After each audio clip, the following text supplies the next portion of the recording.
당시가 송시보다는 조금 더 정전화가 됐다고 생각이 되는데요.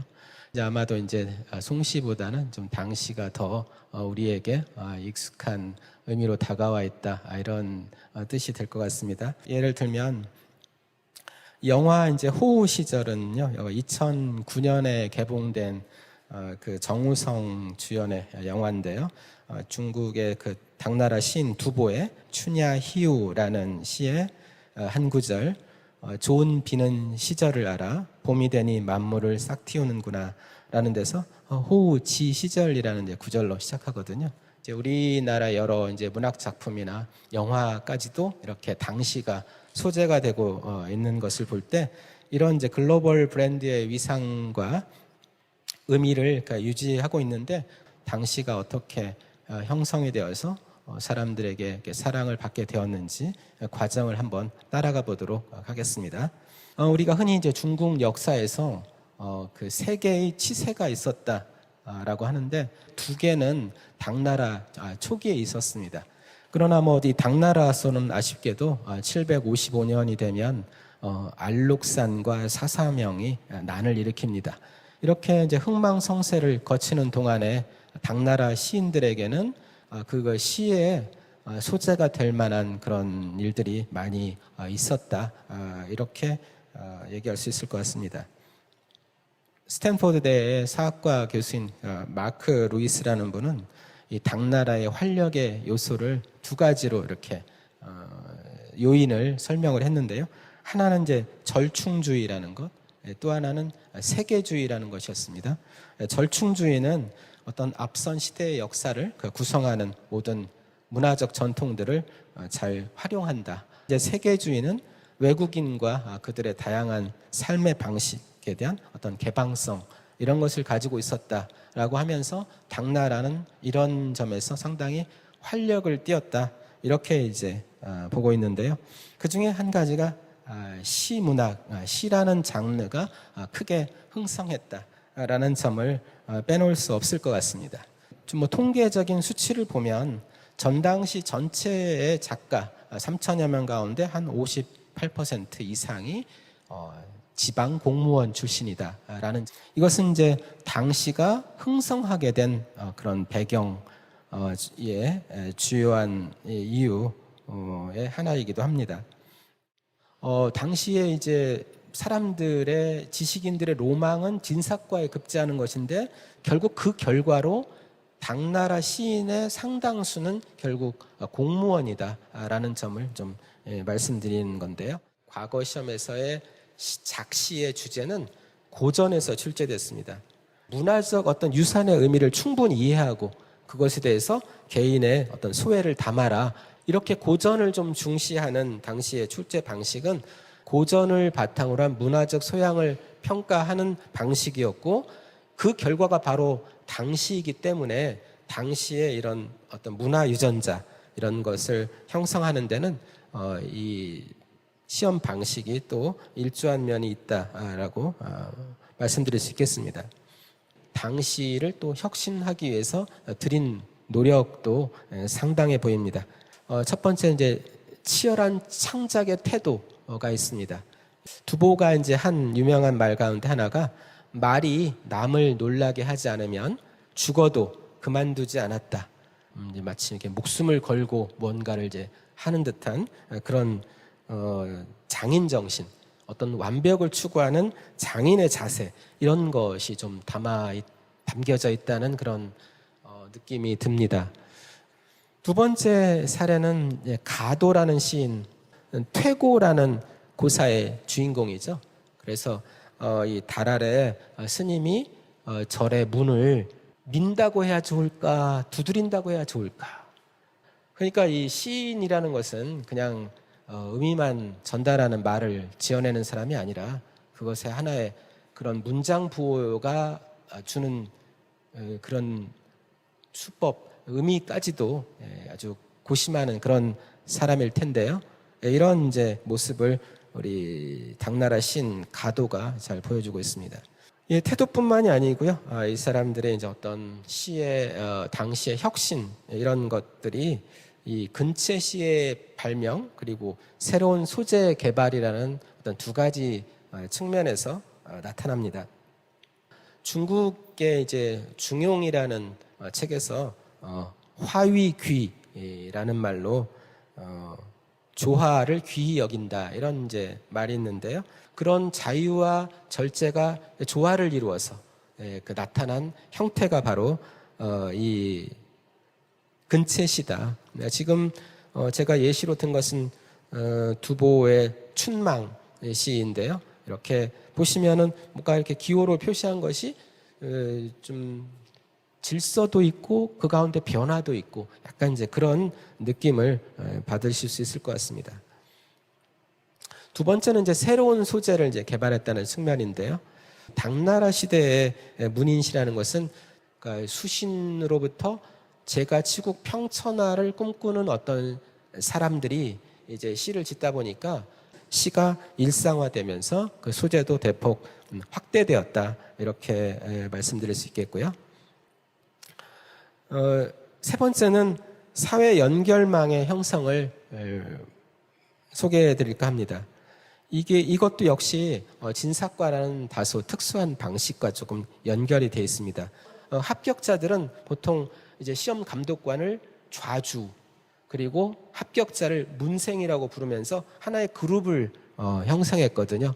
또 이 수평적인 관계에 있는 사람들도 서로 자주 이 교분을 나누면서 시를 주고받았는데요. 그런 것을 우리가 이른바 사교시라고 부르는데요. 이 표는 제가 당나라 시인 사교시 약 한 4천여 수를 분석한 건데요. 1170명이 어떻게 서로 사교시를 주고받는 가운데 사회적 연결망을 구성하고 있는지 일종의 이제 네트워크죠. 이 사람들이 중간중간에 뭉쳐서 하나의 유파를 형성합니다. 자, 그럼 이제 구체적으로 혁신이 이루어진 그런 시의 대표작들을 이 하나의 키워드를 가지고 한번 검토해 보도록 하겠습니다. 먼저 200의 선인데요. 200은 본인이 약간 신선이라는 그런 자아 정체성을 가지고 있었습니다. 그런 것이 이제 구체적으로 드러나는 소재는 술과 달이었습니다. 달 아래에서 홀로 마시다. 역시 술과 달의 조합이죠. 이 술이라는 것은 현실에서 어떤 이상의 세계, 환상의 세계 이런 것을 넘어가는 어떤 매개물로 기능을 하는 것이죠. 그 목표는 결국 장자에서 얘기하고 있는 그런 감정이 없는 세계.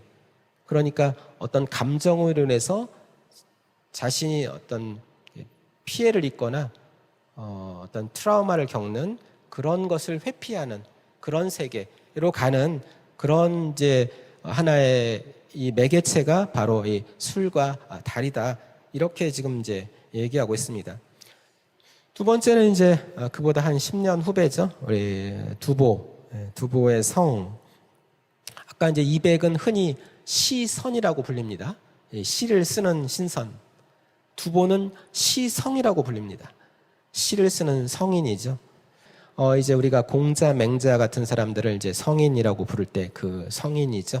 그러니까 이 두보는 어떤 시를 완성시킨 자, 집대성한 자, 이런 의미에서 우리가 성이라는 말을 붙여주는 것 같은데요. 지금 여기 소개해드린 시는 아까 그 영화 호우 시절에 나왔던 그 배경이 되었던 영화죠. 백성들이 한참 이제 비가 오기만을 이제 기다리고 있는데 마침 하늘이 그걸 알기라도 하듯이 좋은 비를 이렇게 내려주어서 당시 사람들이 이렇게 해가를 하고 안도의 한숨을 내쉬었다. 이제 그런 장면을 묘사하고 있습니다. 이제 이 시를 평가하는 분들은 이 마지막에 금관성의 꽃이 무겁다라는 이 무겁다라는 말을 쓴 것에 감탄을 합니다. 아까 두보가 말이 남을 놀라게 하지 않으면 그만두지 않겠다라고 하는 것처럼 꽃이 어떻다라고 묘사할 때 이 중자, 무거울 중자는 정말 아무나 쓸 수 있는 자는 아니다. 이렇게 이제 평가를 한 바도 있습니다. 그만큼 이제 어떤 유자의 마음, 인자의 어진 마음씨로서 또 이 시를 잘 다듬은 그런 사람, 이런 이제 이미지로 이 시성 두보가 자리하고 있는 것 같습니다. 백거이에게는 제가 통속의 속자를 한번 붙여봤습니다. 이 백거이는 시가 한 3,000수 정도 이렇게 남아있죠. 네, 어떤 사회 참여 의식이 있었습니다. 소재가 통속적이고 여기 보시면 뭐 그 표현도 통속적입니다. 백거이는 자기가 시를 지으면 이게 남을 놀라게 하는 게 아니고요. 이웃집 노파에게 들려준다는 거예요. 할머니에게. 만약에 잘 모르겠다. 무슨 뜻인지. 그러면 이제 고쳤다는 거예요. 더 이해하기 쉽게. 그만큼 이제 어린아이 할 것 없이 이 백거이의 시는 널리 알려졌다는 거죠. 신라에서도 백거이의 시를 구하느라고 사신들이 갈 때마다 아주 웃돈을 얹어서 줬다고 그러죠. 우리 지금 K-팝이 이렇게 널리 유행하는 것처럼 이 백거이는 이 대중과 좀 호흡을 같이 한 그런 측면이 있다고 하겠습니다. 마지막으로 살펴볼 시는 당나라 이제 말기의 이상은인데요. 저는 이제 이 구절이 굉장히 마음에 와닿았습니다. 이상은의 시 가운데 내가 깊이 알겠거니와 내 몸이 있음으로 해서 감정이 있는 것이다. 그래서 그의 시는 뭔가 이 어떤 미묘한 감정의 세계를 노래한 것이 많이 있습니다. 그래서 제가 한번 이 정자를 붙여봤는데요. 어떤 예민한 감수성을 잘 표현한 시인인 것 같습니다. 송씨는 이 당시의 아성에 어떤 도전장을 내밀었는지 한번 살펴보겠습니다. 송나라는 주요 정책이 숙문 억무, 중앙 집권이었는데 문인들에 대한 우대가 당나라 때보다 더 훨씬 격상되었습니다. 또 이 물질적으로는 목판 인쇄술이 발전하면서 시인들이 시집을 편찬할 수 있는 환경도 훨씬 좋아졌습니다. 시험 제도라는 측면에서 말씀드린다면 공정성이 대폭 강화됐습니다.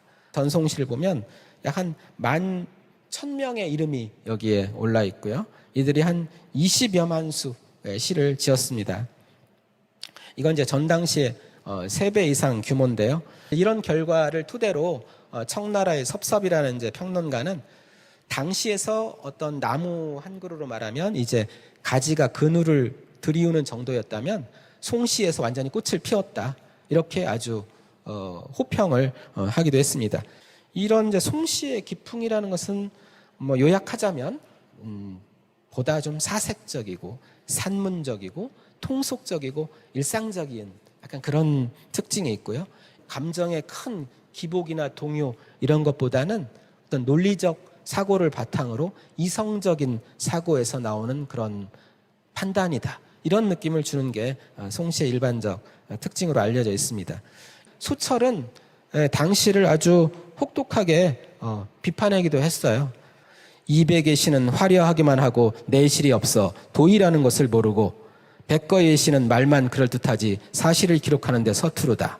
한마디로 이 소철이라는 사람이 생각하는 시의 세계라는 것은 도학자의 세계인 것 같습니다. 그래서 우리가 흔히 당시는 시인의 시이고 송시는 학자의 시이다. 이제 그렇게 평가를 하는 것 같은데요. 당나라 시인 하지장과 송나라 시인 증공이 모두 버드나무를 소재로 똑같은 제목으로 노래를 하고 있어서 어떤 좀 다른 품격을 보여줄까 생각해 보겠습니다. 먼저 하지장의 시인데요. 푸른 옥으로 단장한 것 같다. 또 가지는 푸른 실타래 같다. 봄바람이란 마치 가위인가 보다. 그래서 마치 이렇게 버드나무를 가위로 잘라서 작게 만든 것처럼 여기에 어떤 이 봄바람, 자연의 위대한 힘에 대한 어떤 느낌, 그것을 아주 형상적으로 묘사하고 있다는 것을 우리가 느낄 수 있습니다. 송나라의 증공은 일단 버드나무에 대해서 심기가 불편합니다. 동풍에 의지해서 아주 기세가 난리가 났구나. 네가 그 버들솜으로 이 밝은 해와 달을 가릴 수 있을지는 몰라도 시간이 지나고 나면 너는 찬설이 맞고 사라지고 말 거야. 뭐 이런 내용이죠. 버드나무는 마치 뭔가 악의 세력에 기대어서 거기에 끈아풀 노릇을 하고 있는 좀 못된 자 같다. 이런 느낌을 좀 받았던 것 같습니다. 기본적으로 뭔가 접근과 표현 방식이라는 것이 이 당나라 사람들이 주로 감정적인 측면, 그것을 형상적으로 묘사 이런 것이라면 좀 송나라 사람들은 좀 사실적인 측면, 현실과 좀 결부시켜서 그것을 좀 논리적으로 생각해보는 뭐 그런 특징이 있었다 이렇게 생각이 되는데요. 중국 전체 시로 보면 선택권이 넓어지는데 송씨가 일정 부분 기여를 했다고 생각이 되고요. 중국 사람들이 생각하기에는 중국 역사 가운데 당나라는 이 현대 중국의 미래가 될 과거다. 이렇게 생각하는 측면이 있는 것 같습니다. 당시는 이렇게 중국 사람들이 꿈꾸는 과거의 대표적인 브랜드였습니다. 그래서 중국의 대표적인 뭐 문호라고 하는 노신이죠. 이 사람도 내 생각에 모든 좋은 시는 당나라 때 이미 다 지어졌다. 이렇게도 말을 했는데요. 당시라는 어떤 시 장르가 중국 사람들의 미적 세계 이런 것을 잘 구현했기 때문에 당시가 정전화되어 있지 않은가 이렇게 생각이 들고요. 또 지금의 영화라든지 이런 데서도 이 두보의 시가 등장하는 것처럼 일반 사람들과 유리되지 않고 함께하는 엘리트의 문학 이런 어떤 하나의 모델을 보여줬던 것 같습니다.